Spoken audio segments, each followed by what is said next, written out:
আচ্ছা, কখনো কি আপনাদের মাথায় এই ধরনের চিন্তা এসেছে যে মোটিভেশনাল ভিডিওগুলো দেখছি বা মোটিভেশনাল বই পড়ছি, বাট এটা আমি কেন আমার পার্সোনাল লাইফে ইমপ্লিমেন্ট করতে পারছি না? এই ধরনের প্রশ্ন কখনো এসেছে, বা আমি কেন পারি না? আমি বলি যে মোটিভেশনাল ভিডিও বা মোটিভেশনাল বইগুলো সাধারণত, বিশেষ করে ভিডিওগুলো সাধারণত ইটসেলফ ডিমোটিভেশনাল, মানে স্পিকিং বা ডিমোটিভেশনাল স্পিচ। কেন?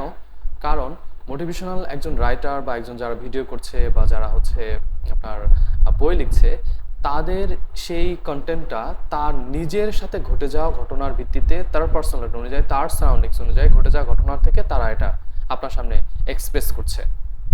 তারা তারা যেভাবে সমস্যার সমাধান করেছে সেই সমস্যাটা আপনার সামনে তুলে ধরছে। তো হ্যাঁ, এখান থেকে অনেকগুলো মোটিভেশন ভিডিও থেকে হয়তোবা আপনি দু একটা ইনসাইট পেতে পারেন, কিন্তু এটা আপনার পার্সোনালিটির সাথে, এটা আপনার সারাউন্ডিংসের সাথে ম্যাচ না করার কারণে আপনার পরিস্থিতি, আপনার ফ্যামিলি কন্ডিশন, আপনার অর্থনৈতিক অবস্থা, আপনি যে পজিশনে আছেন সেই বিষয়গুলো বিবেচনা করার পর হয়তোবা ওই মানে যে স্ট্র্যাটেজি আপনাকে দিয়েছে সেই স্ট্র্যাটেজিটা আপনার ক্ষেত্রে কাজ নাও করতে পারে।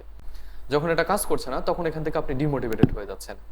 আর এইভাবেই মানে মোটিভেশন ভিডিওগুলো বা মোটিভেশনাল কন্টেন্টগুলো বা মোটিভেশনাল যে রাইটিংগুলো আছে, যে লেখাগুলো আছে, সেগুলো সাধারণত ডিমোটিভেট করে ফেলে একজন ব্যক্তিকে, ফ্রাস্ট্রেশনটা বাড়ায় দেয়। আমি তো পারছি না, এত এত ভিডিও দেখলাম, এত এত দেখলাম, পারছি না। হ্যাঁ, আমরা এটা কেন এত বেশি বেশি দেখি? এর জন্য দেখি যে আমরাও সাকসেস হতে চাই, আমরাও তাদের মতো হতে চাই, আমাদের প্রত্যেকের মধ্যেই এরকম একটা টেন্ডেন্সি আছে।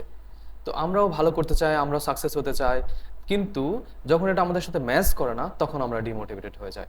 এই কারণেই মোটিভেশনাল কন্টেন্ট এবং মোটিভেশনাল ভিডিওগুলো দেখা থেকে বিরত থাকা যেতে পারে। আমরা সাইকোলজিস্ট হিসাবে আমরা একজন ব্যক্তিকে আমাদের নিজেদের পার্সোনালিটি অনুযায়ী, আমাদের নিজের যে থট, আমাদের নিজেদের যে চিন্তা ভাবনা বা আমি যেভাবে প্রবলেম সলভ করতাম সেই জিনিসগুলো আমরা বলি না। না বলে আমরা ব্যক্তিকে তার স্ট্রেংথ ধরে, তার সাইকোলজি অ্যানালাইসিস করে, তার পার্সোনালিটি অ্যানালাইসিস করে আমরা তাকে সেখান থেকে তার মতো করে তার নিজের একটা স্ট্র্যাটেজিতে তাকে ওভারকাম করতে আমরা অ্যাসিস্ট করে থাকি। এবং পরবর্তীতে আপনি এই মোটিভেশন ভিডিওগুলো বা মোটিভেশনাল মানে কন্টেন্ট যেগুলো হচ্ছে ব্যক্তিকেন্দ্রিক, কোনো স্পেসিফিক না, যেগুলোতে হ্যাঁ ডাইভার্স ইনফরমেশন দিয়ে দিয়েছে, যে লটস অফ বিকল্প আপনাকে দিয়েছে, যেগুলোতে কিছু স্ট্র্যাটেজি শেয়ার করে। বইগুলো একটু ডিফারেন্ট, বইগুলোতে আমি ডিমোটিভেট করব না, বাট মোটিভেশনাল ভিডিওগুলো দেখা থেকে আমি আপনাদেরকে বলবো যে না দেখাটাই বেশি ভালো।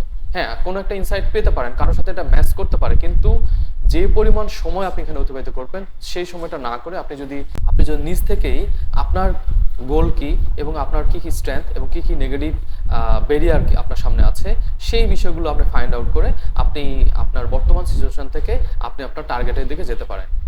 এটা হবে আপনার নিজস্ব, এটা কারো মানে কোনো ফরম্যাট না, এটা একটা নিজস্ব কৌশল আপনি ফলো করে আপনি হচ্ছে সামনের দিকে রান করতে পারেন।